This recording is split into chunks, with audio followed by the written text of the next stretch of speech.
الفيديو ده هو دليلك الشامل لأفلام عيد الفطر 2026، وهم 4 أفلام بيتعرضوا حاليا. وللمفاجأة ده أول موسم عيد فطر من آخر كام سنة يكون مبشر وفيه أكتر من فيلم كويس، وأنا هرتبهم لك من حيث توقعي لنجاحاتهم وإيراداتهم من الأول للآخر. أول فيلم وهو فيلم برشامة من بطولة هشام ماجد وحاتم صلاح ومصطفى غريب وريهام عبد الغفور وباسم سمرة. الفيلم بيحكي عن لجنة ثانوية عامة منازل بيمتحن فيها شخصيات من أعمار وخلفيات مختلفة، وكلهم بيحاولوا الغش ما عدا واحد. الفيلم فيه كم من الكوميديا اللي هتخليك تضحك بصوت عالي، والفيلم من تأليف وإخراج نفس الناس اللي عملوا مسلسل أشغال شقة، فالفيلم كتابيا وإخراجيا هو هيموتك ضحك. وهتلاقي فيديو بريفيو فيه الفيلم ده بدون حرق طبعا عندي على القناة. تاني فيلم هو فيلم ايجي بيست، وهو أول تجربة سينمائية لمروان بابلو، ومعاه في الفيلم أحمد مالك وسلمى أبو ضيف. والفيلم بيحكي عن ازاي ايجي بيست اتعمل ورحلة الشباب دول. قصة الفيلم مش كليشيه ولا بتتحكي عشان تخليهم عبرة، قصة الفيلم بتتحكي عشان هي حلوة فعلا. وإيقاع الفيلم سريع لأن القصة غنية بالأحداث،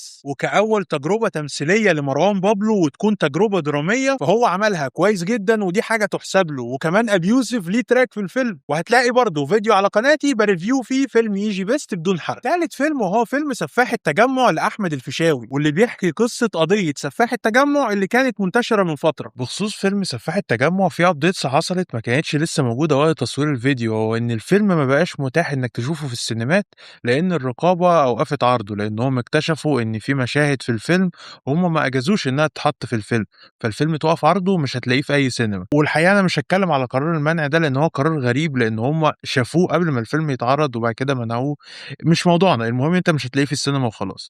وبس كده، سيبك تكمل الفيديو. والفيلم الرابع والأخير هو فيلم فاميلي بيزنس بطولة محمد سعد وغادة عادل ودنيا سامي. الفيلم بيحكي عن عيلة حرامية بيقرروا إن هم يسيبوا السرقة ويتجهوا للنصب عن طريق الشغل مع ناس غنية. بص، هي دي النسخة الكوميدية من الفيلم الأوسكاري باراسايت، وانا بصراحة ما عنديش مشكلة ان ده يكون النسخة العربي منه، المهم يكون مكتوب كويس ومتعرب صح. ياما افلام اتعربت وكانت حلوة زي شمس الزناتي وماجنيفيسنت 7 والامبراطور وسكارفيس، فده لو اتعمل صح من باراسايت يبقوا بصراحة معلمين. وبكده تكون عرفت